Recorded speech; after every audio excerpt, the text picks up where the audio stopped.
how this leg is a little short? Now, can you see it? What's your gauge? We're looking at the bottom. Okay. Or look at the black lines.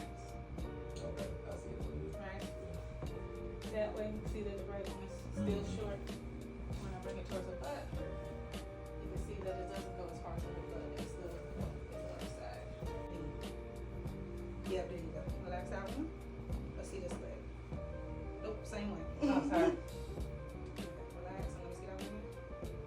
Yeah, more difficult to rotate with it, right? Yeah. But it usually tells me that the sacrum, which is the bottom of your spine, is a little rotated. Okay. When it's rotated this way, it pulls a ligament that's kind of attached to here, and it makes it difficult for you to raise that leg. So when we unrotate it, that should balance.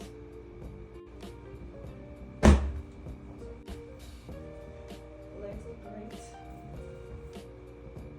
There. That's a lot better, but I can still feel some restriction. So we're gonna move up from the pelvis, going to the lumbars. So you keep your legs straight up again. Nope, like you did the first time.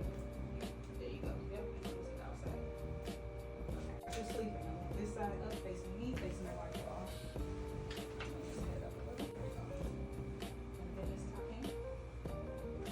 We're also in the market for a bed, so any recommendations? Not necessarily. I can tell you what kind. Put my face down for me. Oh, that felt amazing. You feel something? Yes. Oh my gosh. Let's see. Let's check his shoulders. I think his shoulders were pretty good. It's a little bit in his clavicle though. I might just do that. Now there are doctors who use this for the whole body. I use it for anybody who really doesn't want to be cracked. Good.